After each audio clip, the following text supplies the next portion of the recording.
is the main event.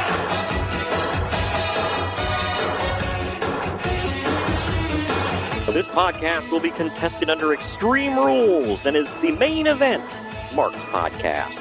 Hosting out of the red corner, I am former radio reporter, lifelong wrestling fan, and El Papi Gato. I am Troy. And co-hosting out of the blue corner, he's a damn near professional figure hunter and the WWE Walking Wrestling Encyclopedia. He is the Tommy Rich to my Tracy Smothers. Shut up in your face. It's Greg. What's up, man? What up?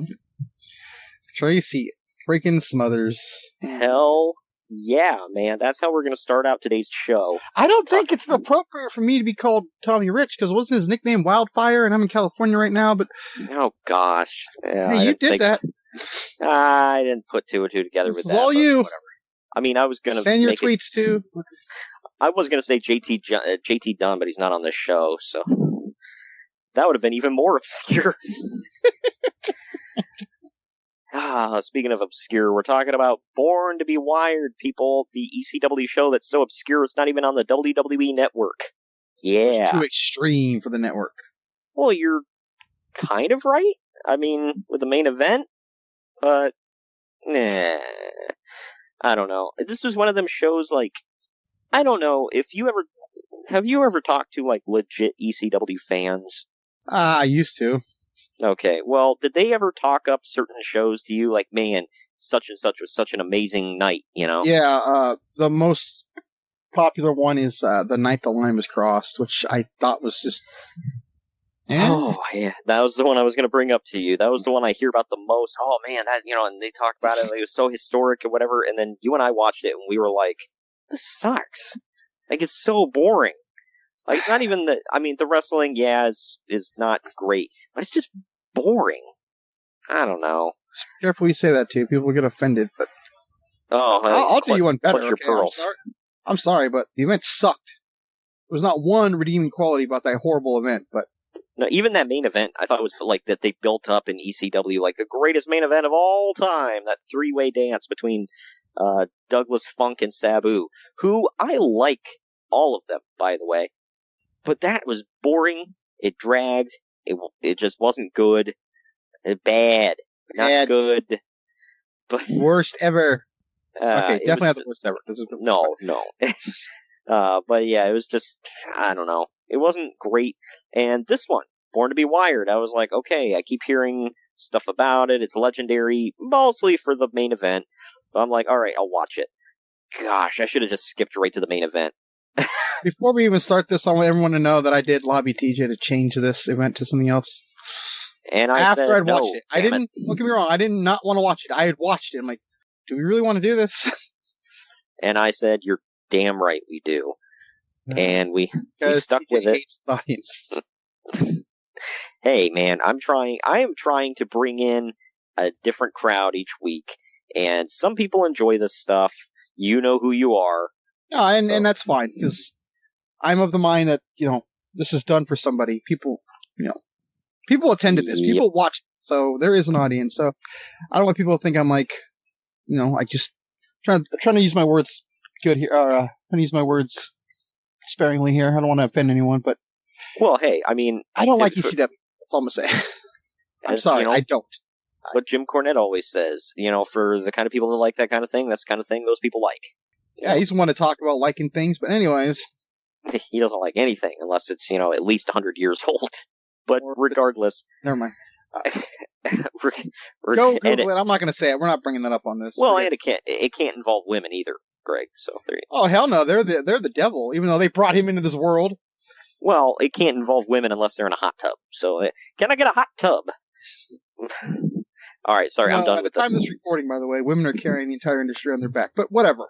Well, I know. Fast forward to the girls' match, Greg. Gosh. Who wants to see the girls fight? My mistake. Yeah, so there you go. Anyway, I'm sorry. Getting back to the show, though.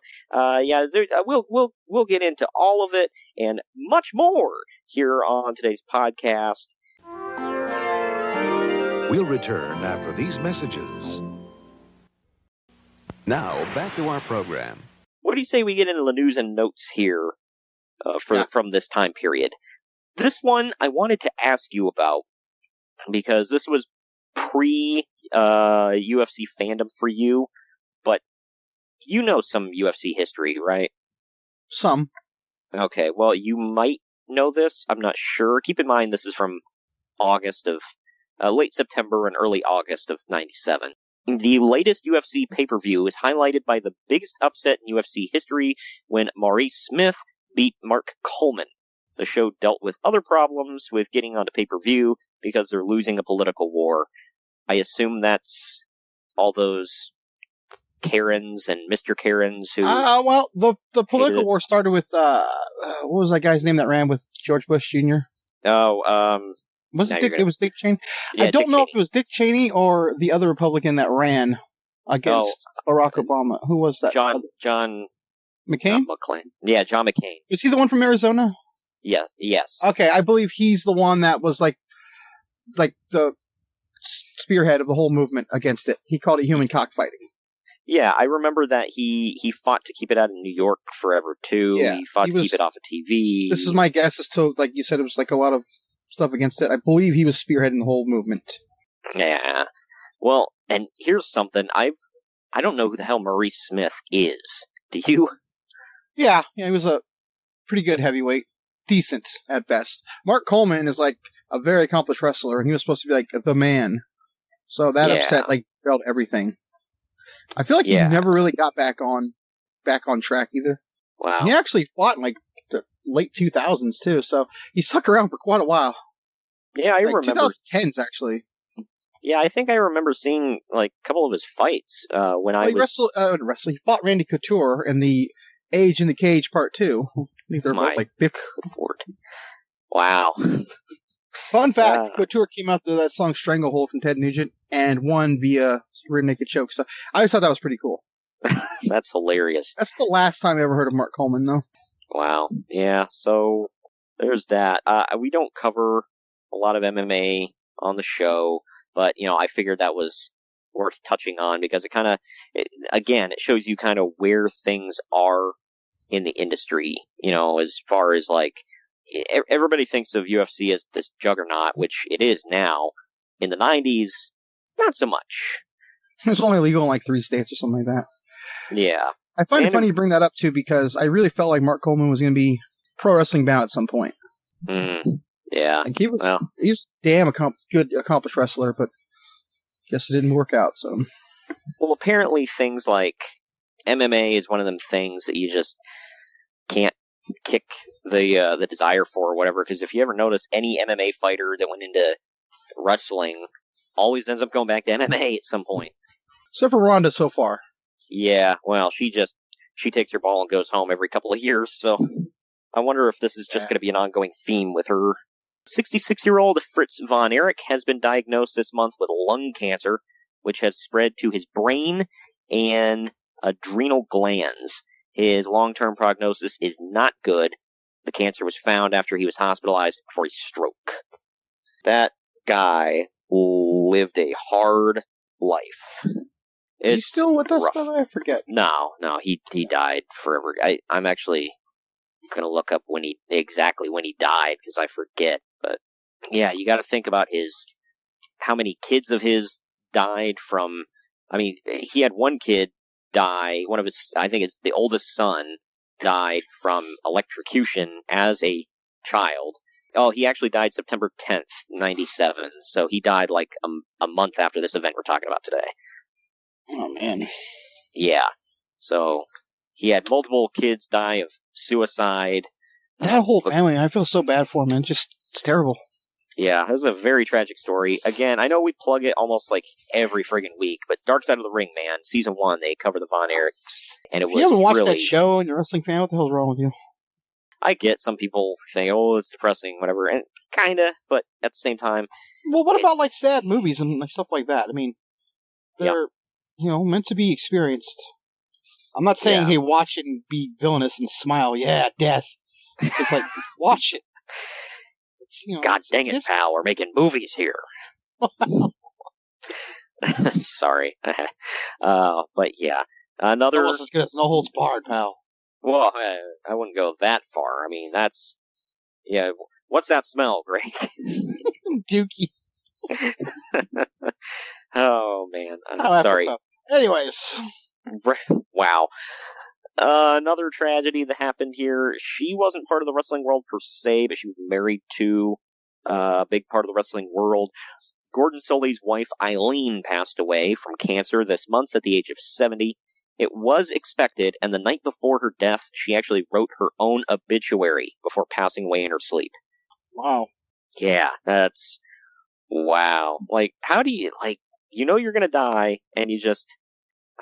JR, on a recent podcast of his, actually went on like a 35, 40-minute spiel about Gordon Sully before he passed away. And he said that they were going to have like a celebration party for Gordon one week. And Gordon said, I have a feeling he's like, to postpone that party. He's like, I have a feeling something's going to happen. And then he ended up dying on the day that the party was supposed to happen. Damn, man. Yeah. So that's rough. Yeah, apparently Ross said that it's weird and kind of funny, but Ross said that the nickname for Eileen, Sully's wife, was Smokey. And he said they both chain smoked like crazy, which, I mean, would probably explain the cancer. I was like, I think also that chain smoking added to Sully's voice. Yeah. I don't mean, I'm not trying to like glamorize it, but like, he's known for that raspy voice. Well, he smoked while he was commentating. They'd do an on-camera with him, and he'd have a cigarette in his hand. Well, hey, let me kill Mr. used to freaking smoke while recording vocals for Motorhead, so... Seriously? You know, the greats do that, okay? Yeah, this guy, I can't remember his name now, but this one of the more famous radio reporters in history who had no. Because he did. Yeah, well, him. But there was another one, I can't think of his name, but whether he was on TV or radio, he had a cigarette in his hand. Just at all times. And shocker, he died of lung cancer. So, yeah, don't smoke, people. Here's a sad, it's not a death of a person, but of a place. Here's a sad note about it. The Omni Arena in Atlanta, which for years had been considered the Madison Square Garden of WCW, was demolished this month. Who played there? Was that the Hawks? Or was that just a wrestling building?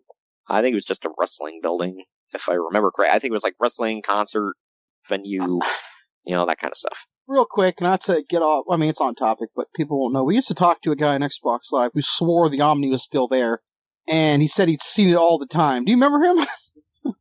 I remember he was the one that I asked. I was like, is it still open? He said, no, it's been closed forever.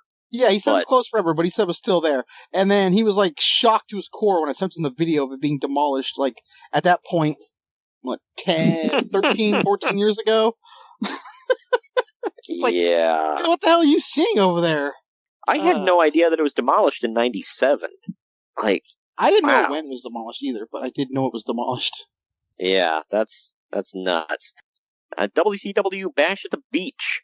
Early buy rate numbers look to be in the 0.78 range, which under normal circumstances would be a decent enough buy rate, but considering how much WCW paid to have Dennis Rodman on the show, a 0.78 buy rate is basically considered a failure. What event was that you said? Bash at the Beach 97. Yeah, that was the match with him and Hogan against Luger and Giant. Oh, man. That was never going to be a good event anyway, so... Yeah. No, Bash at the Beach was always hit or miss. They rebound the next year with Karl Malone and Rodman on it, so they're fine. Yeah, and that giant semi-truck that they drove for, like, weeks. Yep. Because when I think of Karl Malone and DDP, I think of a 18-wheel semi-truck. When you think of Karl Malone, if you don't know much about Karl Malone, you're like... Because I didn't. I'm not a basketball mark. I am a main event mark, but not a basketball mark. But I didn't know anything. I didn't know much about him, so I was like, why the hell are they driving an 18? It looks like they're doing their version of the Lex Express, which they kind of were. But turns out he was, before he was a basketball player, he was a truck driver. And I think when he retired from the NBA, he went back to driving truck. So that's new to me. Yeah, I think that's why they called him, because he was a delivery guy, kind of, they called him the mailman, didn't they? Well, that was him, right? That was him, but Yeah, I so, always called him that because he delivered on the court, though, too. But well, yeah, I mean, but they were making like a double entendre kind of thing, but I don't know. Sid was officially fired by the WWF this month. The WWF apparently felt that they had no choice given that they couldn't get any straight answers from Sid about his medical condition or when he might be able to return. Speaking of Sid... Oh, he was busy playing softball, jerks. Yeah, how dare they cut into his softball season. He had to stay back in Arkansas, where everybody wants to spend their time off. God, shut up. Go, come on! Alright, anyway. That's where he lived. I just, like the way you said that, everyone wants to spend their time off there. Yeah, because when I think of vacation, I think of Little Rock. Well, damn right. Or Toadsuck, Arkansas, which is a real place. Good Lord. Speaking of Sid, he will have surgery this week where he'll take a piece of bone from his hip and fuse it to his neck. If he hadn't already been fired, it would have kept him out of action for about 3 months. Speaking of that, Sid had hired a lawyer and is contesting his termination and is threatening to sue for breach of contract. Word is, WCW is interested in him, but only on a per-show deal and not for a long-term deal because of his track record. Wow. Yeah. I mean, cool. I mean, who wouldn't want Sid? I mean, just based on, I know his, not showing up and whatever, but seriously, he's a draw. He looks great. Even Jim Cornette, who has nothing positive to say about him as far as him as a person or his wrestling ability, he was like, I mean, God, look at him. Look at him, he's so beefy. God dang it, pal. He's tan and vascular. He could main event Starrcade with that tan. Like Bischoff hired him. And fun fact, he would headline a Starrcade, so there you go. Which Starrcade did he headline? 2000. Oh, that's the Starrcade we all love to remember. Pretty sure, yeah, that's the last Starrcade. Yeah, well, hey, you put Sid in the headlining match, and it all goes to pot.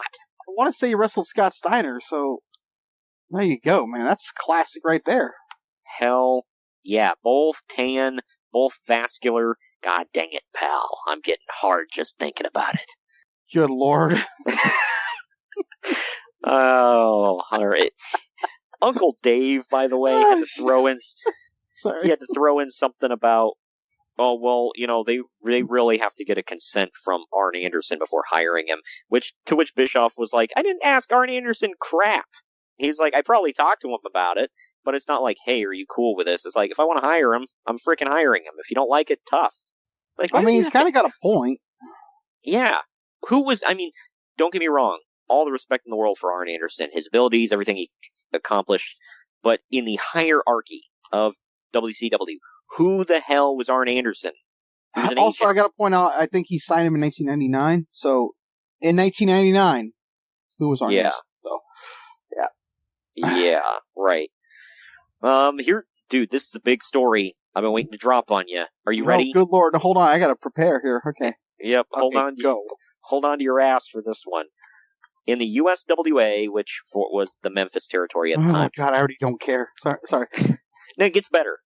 Fake Razor Ramon declared that he was done with the WWF, and he now wants to be referred to as Rick Titan. He threw the Razor Ramon outfit in a garbage can, and thus the fake Razor and fake Diesel gimmick finally came to a merciful, whimpering end. Wait, I'm sorry, were they still doing that? Well, I know Kane wasn't, but was he still doing that in USWA? Both of them were, yes. Wait, how the hell was Kane doing it? Because they did talent trades. They sent him down there for extra work. Hey, what month was this? So it'll be August of 97. So Kane is a thing on TV, but we haven't physically seen him yet. Okay. Oh, well, that makes some sense. Well, during this time they were transitioning. They were like dropping the gimmick, and they were like, all right, he's going to be Kane. So they're like, okay, we don't want Scott Hall and Nash using these monikers on WCW TV, but we'll give the fake ones to USWA. Okay. Well, hell yeah. Well, hey, I'm sure they helped draw the houses, Greg, along with Jerry the King Lawler. And PG-13, they had them down there too. What, did they go back? Well, I don't know about this time. I just mean in general, they had PG-13. That's going to be their legacy right there. USWA, man. And they hammered home that they were part of the Nation of Domination. And that they could rap better than anybody. Yeah. Didn't they wear, like, trash can lids around their necks or some crap? That's what it looked like, anyway. I don't remember, but that was the thing with Flavor Flav, so... I mean, obviously not a trash can, but wearing huge things around their necks, so... Yeah. And they fancy themselves as rappers. Well, they're the only ones that fancied them anything, but... The biggest indie show of the Simmons, year... man, this is like a freaking legend, and they saddled him with that crap. How dare you? One of them was Jamie Dundee, the son of the great Bill Dundee, and the other one would go on to be Slash. I don't know, I'm trying to... Shut up! I want to slap you for that. Come on. The biggest indie show of the year will take place next month, called Terry Funk's WrestleFest, taking place in Amarillo, Texas. It is being promoted as Terry Funk's final match, quote, in Amarillo. I don't even know if he followed through with that. I think they did, because I want to say they talked about that on Beyond the Mat. And Bret Hart was going to wrestle on that show, too. Like, he got permission to. Yeah, I think certain WWF talent got sent down there because, to Vince McMahon's credit, he very much respected Terry Funk and wanted to help him out. I think he did that at one or two Canadian shows, too. I think Pritchard did say by the time Terry Funk had, like, his, like, 30th retirement show, Vince was like, all right, I'm not sending you any more talent. Yeah, he would have this show and then debut as Chainsaw Charlie a couple months later. Oh, man. Yeah. Well, that would explain this show, but we'll get to that. Oh, well, I dropped the bomb on you a little too early about the this is big news. Here we go. When you got a preface with that, it's not good. The rap group, the Insane Clown Posse, is scheduled to perform at the beginning of ECW's Hardcore Heaven pay-per-view after hyping up ECW so much on Howard Stern's last show. I don't know if Hardcore Heaven was the one. They were at back when they had dreadlocks, both of them. They were on an ECW show, they were performing in the ring, and then RVD and Sabu came out and just obliterated them. Like, I think Sabu had one of them in a camel clutch, and they put a chair in front of his face, and RVD did like a springboard kick to the chair right in his face. And yeah, they just destroyed them in the center of the ring. Of all the times we mention ICP on this show, this is the one that makes sense. Them in ECW. Yeah, ECW is like the perfect fit. I mean, you saw it all the time. On this show we're about to talk to, somebody was wearing an ICP shirt, like, that's on the card. We'll get to that. But speaking of ECW, I saved all the best ECW stuff for last year. For the first time in its history, ECW drew a crowd larger than 2,000 people to a show in Monaca, Pennsylvania. At the show... Where? Monaca. Don't ask me where. I have no idea. I don't know if it's by anything. I'm just going to say it's not far out of Philly. At the show, Paul Heyman announced that ECW will hold its third pay-per-view in November called November to Remember, and it will be at the same building in Monaca. God, his pay-per-view name sucked. I never hated November to Remember. I know you did. That sounds like a freaking like a thing for sports, like, you know, a huge November to Remember for college football or something. Not wrestling. I kind of dug it. I did hate WrestlePalooza, Heat Wave. That was probably the worst. Yeah. Massacre on 34th no, Street. Heat Wave was one I kind of liked, actually. Heat Wave was alright. Massacre on 34th Street I thought was okay, but it's just a mouthful. You know, you can't pick something easier to say? I don't know. At an ECW show in Rochester, RVD threw a chair at Balls Mahoney outside the ring. Balls moved, and the chair hit a teenage fan at ringside and knocked him spark out. Mm-hmm. He was bleeding pretty badly and had to be treated by medical staff. I totally believe that. It makes all the sense in the world, because it sounds like that horrible company. Just, what the hell? Like, I remember I heard Jake the Snake one time say there was an edict from Vince McMahon that if that snake ever touched the crowd, you're out of here, you're never coming back. But a chair at a fan's face in ECW is fine. yeah, I just, like, why? It's like, quit throwing chairs. I mean, if Sammy Guevara had done it, though, he would have murdered that kid. But anyways. Effing idiot. Last ECW story here. In regards to the ECW WCW legal situation, ECW hasn't filed a lawsuit yet. As of press time, WCW claims that Stevie Richards was not under contract to ECW and that he used the Stevie Richards name before he was in ECW, so they have no claim to it. As for Raven, WCW claims that Scott Levy created the character with the help of DDP. Raven does admit that he signed a non-compete contract with ECW, and that is supposed to prevent him from appearing on anyone else's pay-per-views until October. However, Raven does not have a copy of the contract, and WCW's lawyers asked Paul Heyman to send a copy of the contract to let them know within 10 days, or they were going to use Raven on pay-per-view. Heyman never responded, and because WCW gave him a warning that they planned to do it within an allotted amount of time, WCW feels that they were clear to use Raven on pay-per-view. Go figure. Paul Heyman, I lost the paperwork. I'll get back to you on that one. I just, like, that's so Heyman. Yep. Hey, you can't use Stevie Richards or Raven. Why not? Well, I have contracts. Prove it. I'll get back to you on that one. Look, I do. Just listen to me. Yeah, just trust me, okay? Because I said it, and I am the authority here. I said it, therefore it is. Yeah.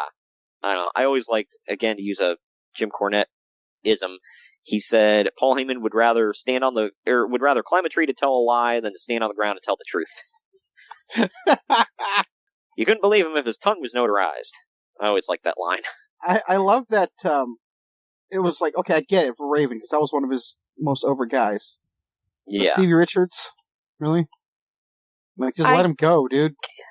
I guess there was some bad blood about him leaving to, like, I used to talk to, like, a hardcore ECW fan, and he actually told me at one point, he said, when Raven came back, the crowd blew.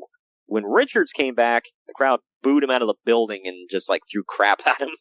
So I don't get that. Because, like, Raven was a huge star there, so I feel like he'd be the one they should be pissed at. Yeah. Well, he came back, the prodigal son, he came back to help Tommy Dreamer win the title and whatever. Spoiler, he's going to leave very soon after. Oh, no. Yeah, so. Last story. This is kind of an odd one that I had never heard of before. Actor Billy Crystal is planning to make a movie about the life of Andre the Giant, starring NBA Washington Bullets. That shows you how long ago. Washington Bullets basketball player, I'm going to try to pronounce his name, George Morrison. Don't know who Never heard of this guy. Yeah, I've never heard of this guy in my life. The Washington I'm going to say Bullets, he's a tall French white guy. That's all I'm going to say. That's all I know. Just I guess. Yeah, just taking a stab in the dark here. For those of you that don't know, the Washington Bullets are now the Washington Wizards because they said that Bullets was too offensive. Oh my gosh, this George Morrison, I just Google searched him. Look, no offense, but like, if I was Andre, I would look at this guy and be like, I'm offended that you want him to play me. I mean, he's huge. I'll say that. He's a huge man. But, god dang, somebody Google search him. Because, I'm not going to say anything else because I don't know if he's alive or dead and I don't want to go to hell. So, I'll let that one go. But alright, that's the last story, man. We'll return after these messages. Now, back to our program. You ready to dive into ECW Born to be Wired? Oh, man. No, I'm not, but let's do it anyways. Diving into it like a pile of manure. Manure! I hate Never manure. before has a word been more apropos. Wow. ECW Born to be Wired 1997 took place August 9th, 1997. It took place at, take your pick of names. The 2300 Arena, ECW Arena, Asylum Arena, etc., etc. In Philadelphia, Pennsylvania. The attendance was 1,400 people. I assume because it was like a sellout, and that's as many a-holes as they could cram into that place. Sorry. I'm already going to hell. This first match is Pablo Marquez versus Little Guido. He's got Tracy Smothers and Tommy Rich in his corner. This went on for 6 minutes, 5 seconds. At Tommy Rich, the classy ECW crowd continually chants, "You fat F, you fat F." Yes. Yep, that right there should tell you how this whole night's going to go. And they didn't say F, by the way. Just if anybody was wondering, I am cleaning it up. Keep it PG, pal. Yeah, it's I don't know. Of all the people they could chant that at that night, why Tommy Rich? He wasn't even like hefty. I mean, he wasn't skinny like he used to be, but like, damn, you want to talk about somebody being out of shape? That's coming up later in the night. I know, I'm going to hell. Leave me alone. I think they just wanted to ride him because he was in the NWA, WCW. That's my only guess. And he was a heel in the Full-Blooded Italians, so there you go. He was a heel. You ever hear the rumor that he had to do some special favors for Jim Barnett to get his run as the NWA champion? Yeah. I don't believe it at all. I don't either, but it's just the fact that somebody would start that. Yeah. Well, it's just like, well, so you remember Sylvain Grenier? Well, he's good friends with Pat Patterson. You know what that means. Like, do I, though? Like, they're both French-Canadian. Can't they just be good pals? Because it's got to be that way. Yeah. You can't just be French-Canadian friends, apparently. Well, hell no. I mean, yeah, I'm going to leave it alone. Anyway, this match, man, Pablo planches onto Smothers and Rich, and then Pablo goes up to the top, and he gets nailed with the Italian flag by Tommy Rich when the ref isn't looking, and Guido gets the cover for the win. Uncle Dave did not rate the show at all. Oh, no! Him. Yeah, lucky him. He didn't watch it. I'm sure he watched it, but I don't know. His ratings aren't out there. So I'm just going to give mine this week. I gave this 1 star. What say you? Solid 1. And this, ladies and gentlemen, is also setting up for how the rest of the night is going to go. I know we've said that a couple times already, but here we go. Well, when you start off at 1, you can only go up from there, right? Sure. Let's find out. Just for the record, I like Little Guido, by the way. I think he's a damn good wrestler, but not here. I thought he was great. Yeah, I know. I feel bad giving one of his matches a 1 star, but who the hell is Pablo Marquez? That's I don't even have a snappy comeback. I don't know. Yeah. Up next, we got Mikey Whipwreck versus Louis Spicoli. This match went for 6 minutes, 56 seconds. Louis is dressed like Tommy Dreamer. Or maybe Tommy's dressed like Louis. I don't know which came first. And Louis dressed like Tommy, yeah. Yeah, okay. I like him. By the way, before we start, did you notice this match went right into, like, the last one we just watched ended, and it went right into this one? Like, yeah, they did. There was literally a commercial there that they cut, so. Yeah, they did the old ECW, like, thing between the matches. But clearly something's missing. Because there was like 5 seconds between the last match, like the last guys leaving the ring and these guys being in there, being introduced. Yeah, well, I think this was a televised event, and that's what we'll get to that at the end of the show, why I'm going to say that, but I think this was a televised show, so what you and I watched was, when they cut out the commercial breaks. But here we go, man. Spicoli goes to the outside, and Mikey follows with a dive over the ropes, looking like he killed himself by hitting both of his legs on the security railing and his head on the concrete floor. But that's not the end quite yet. They get back inside the ring, they go up to the top rope, and of course, Mikey wins when he hits the Franken Mikey off the top. I gave this 1 star. Mikey. That's what Joey Styles called it. Good grief. You know what, honestly, I thought this match was a little more enjoyable than the last one. Yeah, Still gave it 1 star, though. But yeah, it still sucked. I thought it was the best match of the night thus far. Out of two, it's the better. I like both guys, too, by the way. I mean, it really sucks about what happened to Spicoli, but... Yeah, I don't know how much longer Spicoli is with us. This is 99? I think it's... This is 97. 97, I mean, I think he died in 99. I think it's 2 years. Okay. Or is it 1 year? Yeah, I'm not sure. Up next, the night gets a little better from here on out, but, take that for what it's worth. We get Bam Bam Bigelow versus Spike Dudley. I never understood why this was a major feud in ECW, but here we are. It went for 6 minutes, 37 seconds. Bigelow gestures early that he's going to throw Spike into the crowd, but then he just press drops him. Spike gets opened up outside of the ring. Back in the ring, Bigelow reverses an acid drop into a back suplex. Eventually, Bam Bam goes for a powerbomb, but Spike reverses it into a victory roll for the win. 2.5 stars. What you're say you? Giving this 2.5 stars? I gave it average. I didn't think it sucked. I thought it was bleh, but it was meh. I thought it was terrible, and I'll tell you, this is something I noticed with ECW. When you got a small guy who's like an underdog, he needs to get the hell beat out of him. That's the rule. Yeah. And it's like, okay, we've seen this a million times with literally the two guys in the last match both happened. So, yeah, I just, again, hated it. Was bored. Well, here was my thing with this match in particular, the ending of this. This ending with Spike Dudley, rolling him up and getting the surprise win would have been cool if I hadn't just seen it with Mikey Whipwreck. I mean, it makes more sense here, honestly. Yeah, it does. I think it was stupid, and Mikey went on to do things, but I don't think he was a huge deal in 97. I could be wrong. I don't know the ECW timeline. I don't think he was big then. I think he just didn't start becoming anything until 99, 2000 with the Unholy Alliance. Yeah. Wasn't he ECW champ at one point? I believe he beat Steve Austin for it. Oh. Yeah, he was the original Daniel Bryan. Or Eric Young. I don't know. Up next, I'm sorry, that was a terrible comparison, but... No, I totally get it. Yeah. They're about the same quality. Oh, well, yeah, Mikey Whipwreck, Daniel Bryan, same.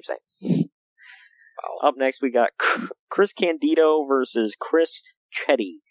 Went 10 minutes, 43 seconds. It's the longest match of the night thus far.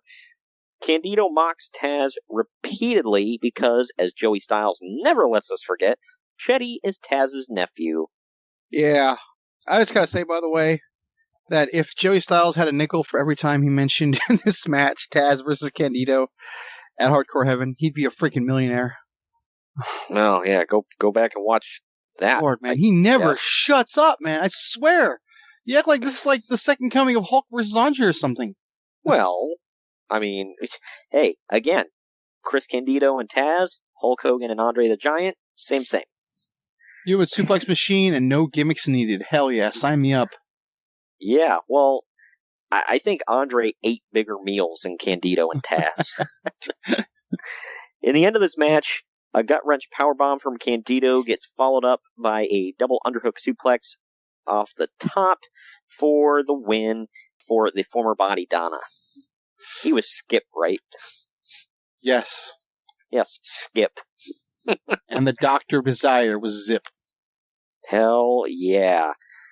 You know what's funny? I've always laughed at, by the way, is like his gimmick is, I mean, he says no gimmicks needed, but yet that is a gimmick. So. Right. Yeah. I guess. Maybe he meant cartoonish gimmicks. I don't know. It's the only thing I can think of. But yeah, I gave this 2.5 stars. What say you? I gave it 2. I actually kind of enjoyed it a little bit. It was okay. I caught myself not wanting to barf. Wow. Well, Candido was in fantastic shape here, as he usually was. Well, he better be. He's a Body Donna, for crying out loud. Damn straight. Well, he didn't have Tammy with him, so he didn't really have. He had to throw the bait back out there, I guess. I don't know. Right after this, we go to. There were hardly any entrances on the show. By the way, it was mostly just we do the and then people are in the ring. Licensed music. Yeah, well, There's something coming up with that later. But Shane Douglas he's in the ring with Francine. He puts down Sabu and Terry Funk for having their main event in barbed wire and says that he's challenging them both to a rematch from the night the line was crossed, which we talked about earlier. A three-way dance for the ECW title. He then says that no man in the crowd has a chance of getting with Francine. Moving on. I don't know. I feel like, Straw Hat guy might have a chance. Oh, you mean the guy that... I'm not even going to bring up the Bubba Ray promo again. But he is in the front row at every show, yes. He's got the straw hat. Yeah. And I think he showed up to a couple WWE shows in Philly. Anytime they're in Philly, he was in the front row too, yep. Wearing that stupid straw hat. Yeah, why? I know you need to be known for something, but there was a guy when I was a reporter that would show up at City Hall every week with, like, protest signs, and he'd be wearing a giant sombrero. He was white. Just throwing that out there. This match was... The fact that you remember him means he did his job, so there you go. I guess so. But Shane Douglas with Francine took on Lance Storm. This match went for 9 minutes, 2 seconds. Lance has one hell of a ratty going on. Hell yeah. I don't know why you ever cut that thing. Probably because he wanted to look like a normal human. Shut your mouth. Ugh, hideous. Douglas goes for a belly-to-belly, but it's reversed into a DDT. They can go into a series of moves, and then Storm runs into another belly-to-belly, allowing Douglas to get the win. I was torn between 2.5 and 3 stars here, but it was kind of a meh match. 2.5. I said 2. Not to overuse this, but again, the best match of the night so far for me. I told you it keeps getting better. Well, I don't know. I'm speaking a little too soon here. It's like when a dog goes to the bathroom outside, it smells, and then after a day or two, it starts to dry up, and you don't notice it's there anymore. What the hell? I was going to compare... I thought you were going with, it's like when a dog craps in the house, and it's like, what the hell? And then he craps outside, and it's like, it's still a mess, and you got to clean it up, but at least it's outside. So it's getting better. We both just compared this event to dog crap. What else can we compare it to that's realistic, Greg? Yeah.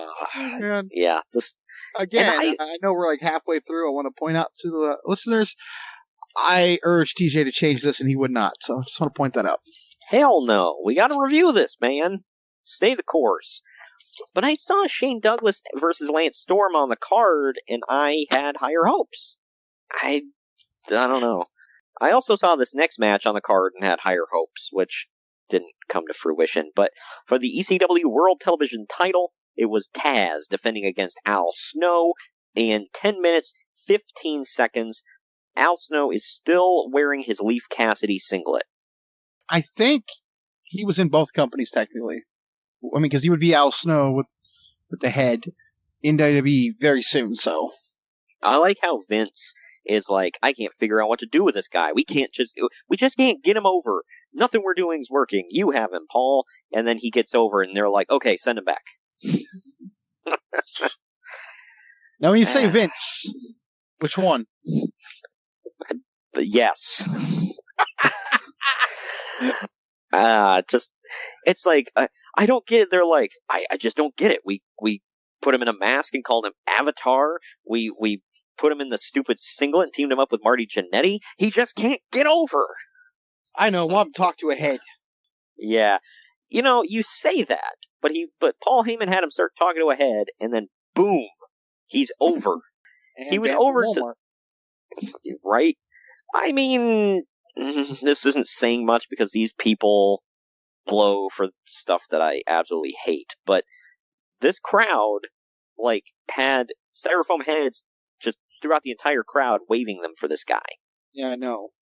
I love the hypocrisy, by the way, too. Oh, WWE's too cartoonish and all that stuff, but hey, a guy talking to a head, man, take my money.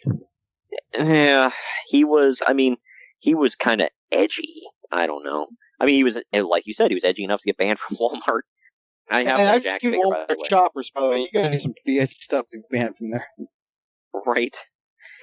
Well, he grabs a mic and he cuts an angry promo before the match saying that He's not Lief Cassidy. He's Al Mother Effin' Snow. This was like his second or third go-round in ECW, by the way.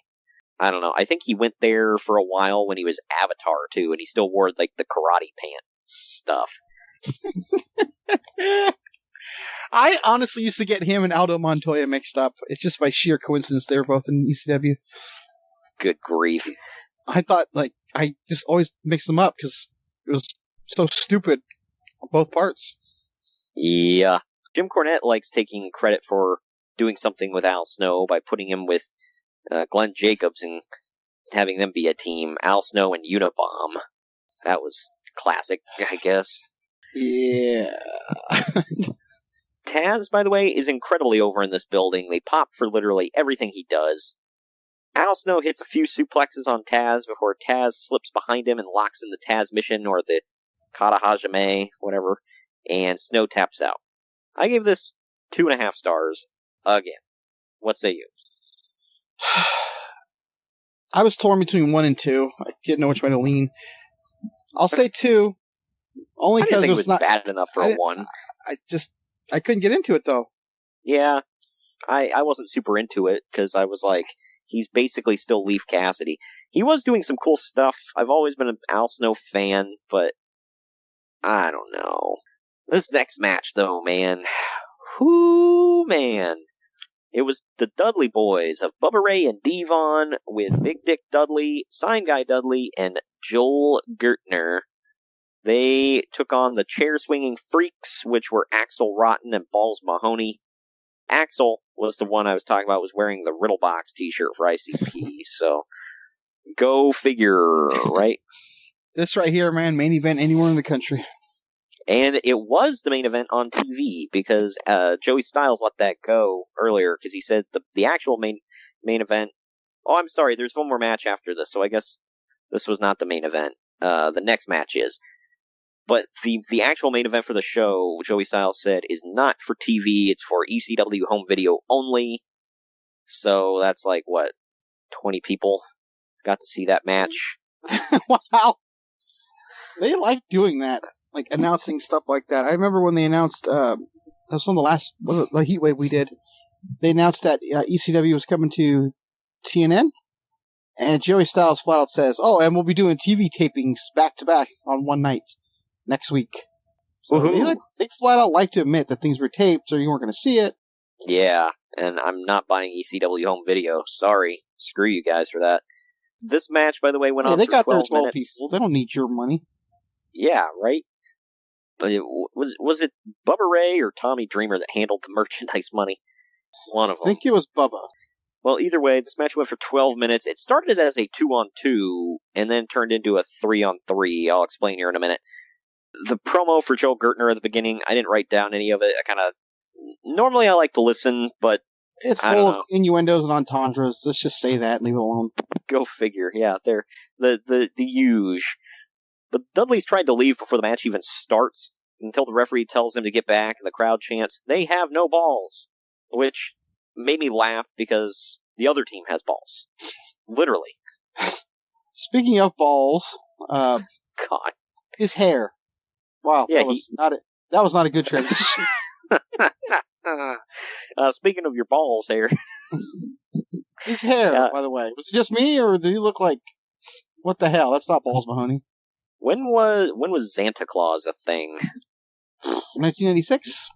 Well, maybe he was growing it back out, or maybe he just did his stint in Smoky Mountain as Boo Radley. He was Boo Radley in Smoky Mountain. So wasn't that the guy from The Kill a Mockingbird? Yes, that was his gimmick. Okay. I don't want to know anymore. Yep. Well, but you want to know more about Santa Claus, right? That little boy's gonna fall out of the apple tree. I'm gonna hit him in the face with a chair. What the crap? After Big Dick Dudley gets involved in the match, Balls and Axel leave. They come back with Hack Myers, and it turns into a 6-man tornado tag match. The crowd, I would say they throw the babies in the air, but let's face it, it's mostly men, and none of them could get laid. So Hack Myers. Hell yeah, the Shaw, which I still don't know what that means. Did you ever figure out what that meant? I did not. Okay, he's the Shaw, so every time he punches somebody, they go, Shaw! So it literally went, Balls was punching someone, Hack was punching someone, and the crowd is going, Balls! Shaw! Balls! Shaw! Cojones! I forget he's no longer with us, so I don't want to make too much fun, but good grief, man. Balls Mahoney. Well, like I said, he was Cojones in TNA for a moment. Of course, he used AC/DC's I've Got Balls. Yeah, I've got big balls. Yeah. Axel eventually gets busted open. Shocker. Again, he's no longer with us, but... The shocker was it took this long. Right. I don't know.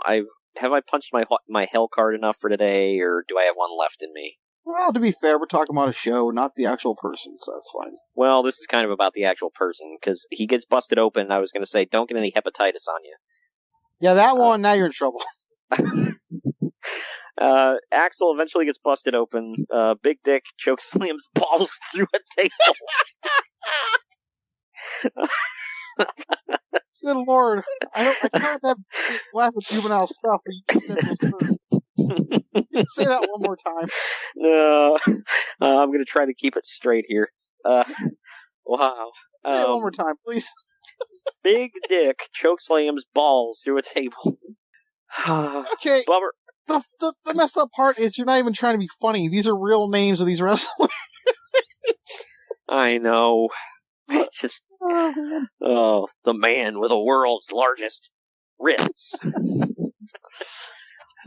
Bubba Ray Dudley and Devon hit Hack Myers with the 3D in the ring for a pin. By the way, Balls no-selled the table. He gets up and tries to run into the ring to break up the pin. He was not successful. I give it 2.5 stars because it was somewhat entertaining, but it was garbage. Another 1-star classic for me. Yeah, this had everybody that you just love and hold dear, man. Joel Gertner, Axel Rotten, Balls Mahoney, Hack Myers. Like, man, it's like Greg Bingo up in here. Hey, and they're in a bingo hall. B5! I like the Dudleys, I'll say that. I didn't like these Dudleys, though. This was just... Yeah, Bubba... I don't know, Bubba looks like he was about to ride the short bus, and Devon looked like he was, like, the guy monitoring the short bus. I don't know. His whole stuttering thing, too, the whole stuttering gimmick. Yeah. He talked garbage throughout the whole match, by the way. I was like, so that's just always been a thing. Talk garbage during garbage. Come on, it fits. Hell yeah. I might take some heat for this, but I'm just going to say it. Vince McMahon, in my opinion, legitimized the Dudley Boyz. Sorry, I don't care what anyone says. He did. Yeah. So. I mean, he definitely made them bigger than what they ever would have been in ECW. That's not even questionable. This next one, man, was the TV main event. It was Rob Van Dam with Bill Alfonso versus Tommy Dreamer. 9 minutes, 49 seconds. And again, I saw this match and thought, wow, this might be good. And I would have been wrong. Tommy ends the match by he hits a frog splash, and Bill Alfonso tries to hit him from behind. But Beulah McGillicuddy gets in and attacks Alfonso. Sabu then interferes, and Rob Van Dam hits a Van Daminator with a chair on Tommy. Tommy gets up and hits a DDT on Rob Van Dam, but does not get the pin. Van Dam hits a Van Daminator with a trash can, followed by a spinning leg drop onto the trash can for the win. 2 stars. I said 2 as well. This is the first Rob Van Dam and Tommy Dreamer matches I've ever seen in my life. This might have been the first one in ECW, actually. Yeah, and I'm not talking about them together per se. I'm just like matches that either guy has ever had. This is one of the worst ones I've ever seen from both of them. This was embarrassing. I don't know. I think this is when Rob Van Dam was toning down stuff to do the quote WWE style. This is when he was kind of like siding with them. Yeah, they were calling him Mr. Monday Night at this time because he had been on Raw and everything. But yeah, garbage. Sabu interfering, Alfonso interfering, Beulah interfering. Just blah.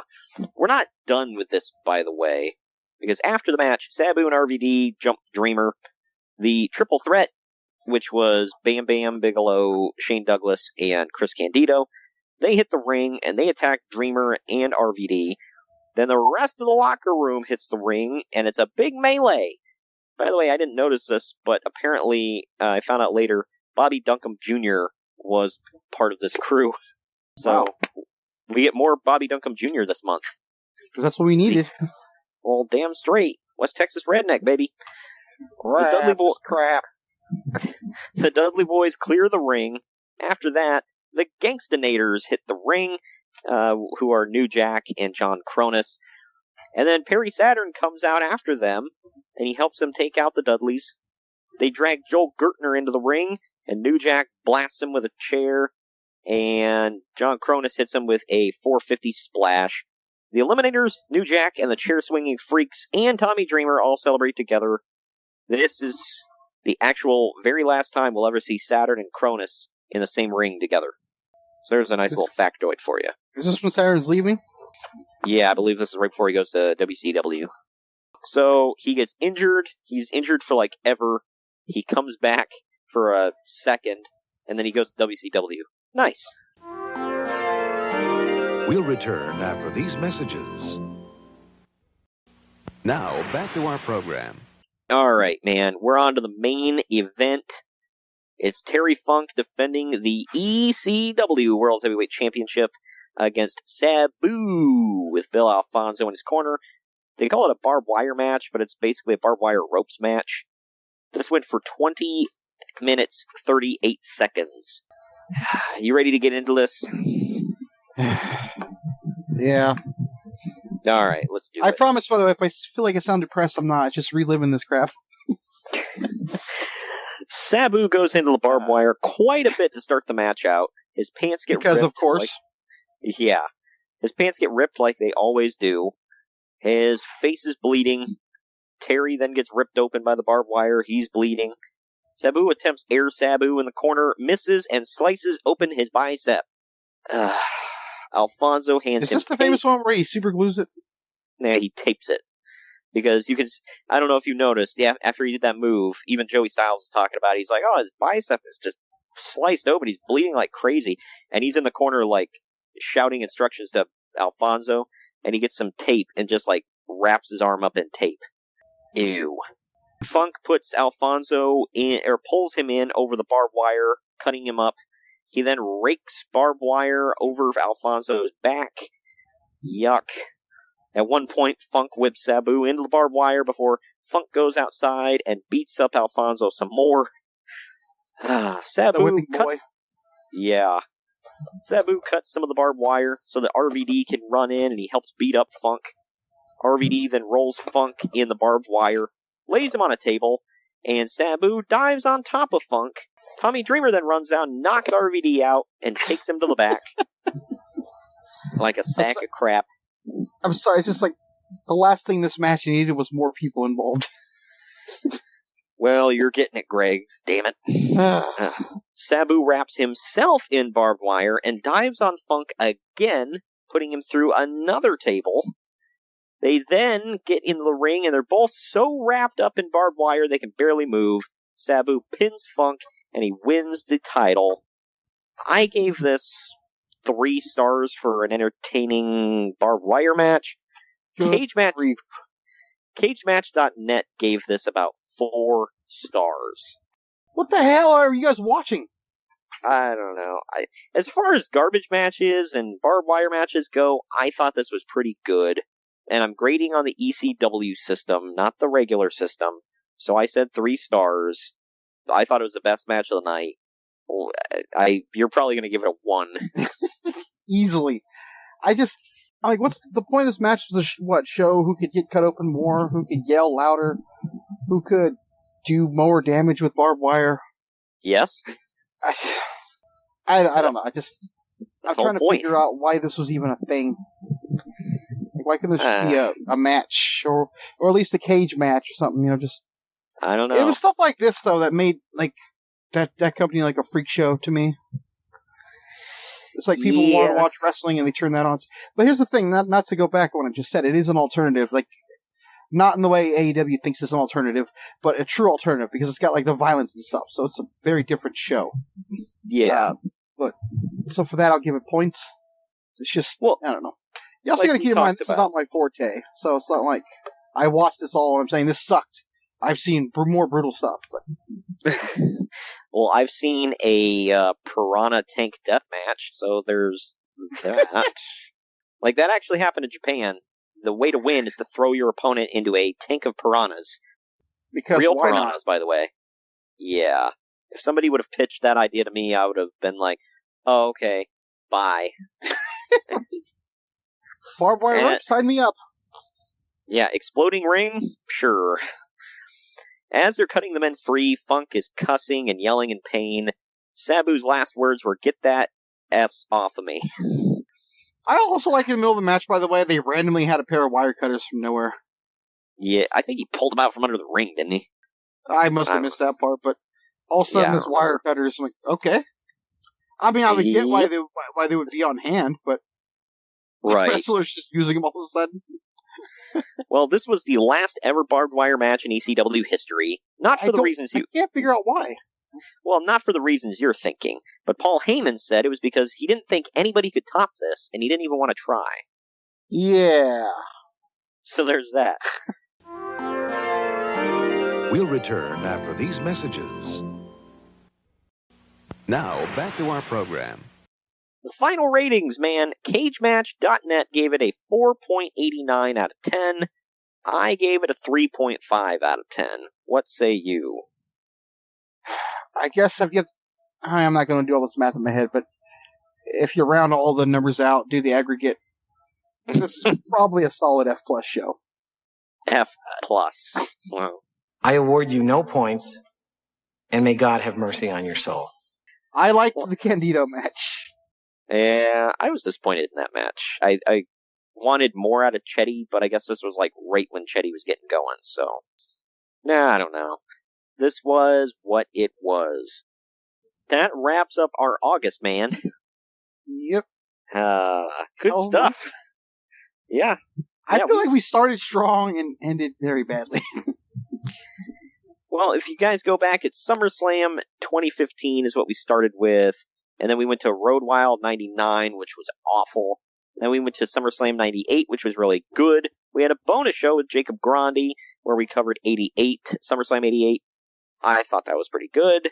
I mean, the show itself was fine. I gave it a C, I think. And then this thing, ECW Born to be Wired 97. Well, for all of you... Everything you just said tells me that only WWE could put on pay-per-views in August and do well. That would be the consensus. Well, for all of you... Also, this wasn't a pay-per-view, right? I think Heatwave was a pay-per-view. No.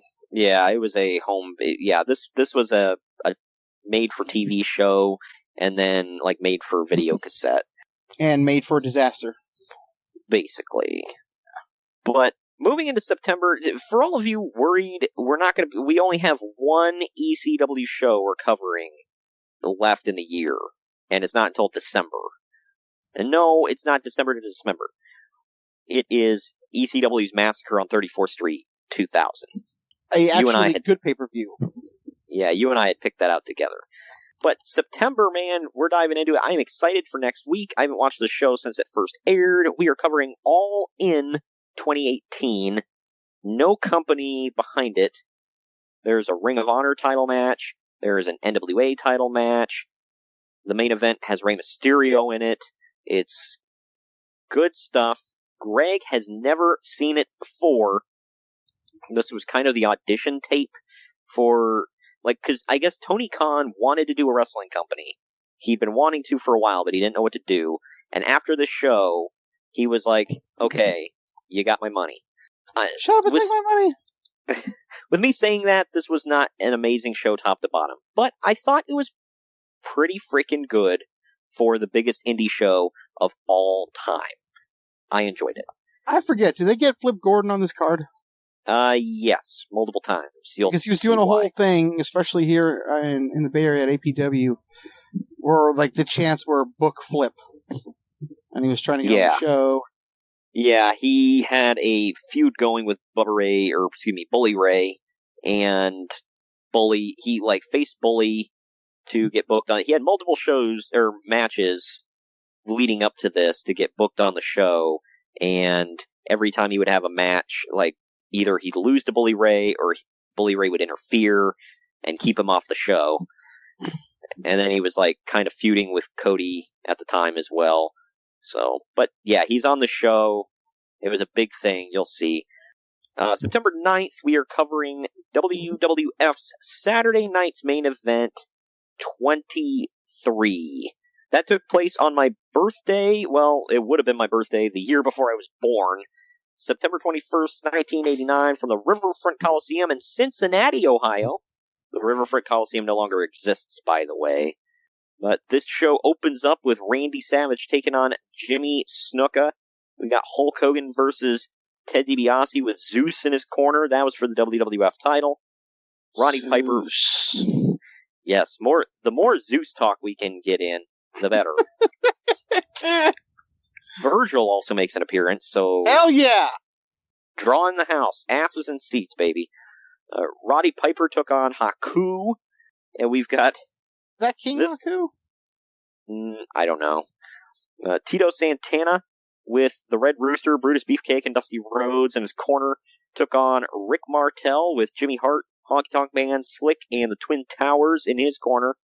And the show is closed by this masterpiece. It was the Bushwhackers versus the Fabulous Rougeaus. Again, Bushwhackers putting asses in seats, man. What month was this again? It was September 21st, 1989. So they might be building to Survivor Series with those guys in each other's corners, but... yeah. Woohoo. Sorry, I hear Virgil and the Bushwhackers. I get all disoriented. I'm like, oh my god, I'm going to get to watch this. This was a big show because, yeah, it was build. I think it, like you were right, is building up to Survivor Series. We've got the build up with No Holds Barred, and this was. I don't think we've covered anything from WWF '89 yet, so this was a whole new thing. We got Strike Force going against each other here. This was... I think they had just split WrestleMania 5, so... Yeah, so they were still going through with their feud here in September. Good stuff. Looking forward to watching that. That's our show's namesake, by the way, is Saturday night's main event. We take the main event, obviously. September 16th, we're covering a unique show that I got the idea from the Dark Side of the Ring, which we pump up all the time. Second plug of the night. Hell yeah. Okay. When I listen to this... Before anybody listens to our podcast, or after, whichever, but probably if I were you, I'd do it before, go back and watch the Herb Abrams episode. It was nuts. It was the title of the episode, I think, is Cocaine and Cowboy Boots. I gotta say, by the way, I had no idea about this story about this guy. And honestly, that is probably my favorite episode of Dark Side of the Ring. Oh yeah, it was insane. We are going to be covering their very last pay-per-view ever. They only had, I think, 2, but this one was... Very last. See, the first ever, the last ever, dude. Yep. It was an unmitigated disaster. It was the UWF's Blackjack Brawl. It took place in the MGM Grand. This show took place in the same arena as Double or Nothing. Double or Nothing sold that building out. This had, I think, 500 paying customers. And it could hold over 10,000, I believe. So, yeah. That's, Yeah, if they would have just had Virgil and the Bushwhackers, man, this company would still be going. Well, yeah. I mean, they only had Dr. Death and Bob Orton and Cactus Jack. They needed some more oomph. King Haku, damn it. Yeah, it was bad, but there's a lot to talk about with it. So, yeah. And then, finally, to close us out the month of September... On September 23rd, we are going to be covering WWF Raw's War from September 22nd, 1997. It took place at Madison Square Garden, and just to set the tone for where everything was, Bret Hart was the world champ. There was no IC champ. Shawn Michaels was the very proud European champ, and the tag champs were the Headbangers. But the big thing besides the Intercontinental title tournament going on in this show was Stone Cold Steve Austin stunned Vince McMahon for the first time ever in Madison Square Garden. It's a big Raw. I don't know if the show itself was any good. It could have been complete garbage. I have no idea. I can't remember off the top of my head, but it'd be fun to watch this anyways, no matter what. Yeah, I always love going back and watching. If you really think about it, though, this is like the night that started the downfall of WCW. Like, it all be traced back to this night. Yeah, things would start to unravel after a while. I don't remember. Eventually, I guess I see your point. WCW was doing amazing in September of '97. So yeah, it was. I'm just saying.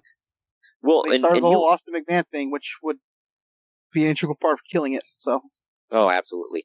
And you and I will have to also go back and kind of see what the hell was going on in WCW on Nitro this night as well. Because, Raw from MSG, where Austin stuns McMahon, what the hell's going on Nitro? But we'll cover all that. 97, I'm guessing they're building up to Fall Brawl. This could be the night where Kurt Hennig becomes a horseman. I don't know. Yeah, not sure. But we'll look back at all of that when we get to it. Again, All In. Saturday Night's Main Event 23. UWF Blackjack Brawl. Raw is War from September 22nd, 1997. That's all coming up this month. Thank you for joining me today, Greg. Mm-hmm. And we will catch you all later.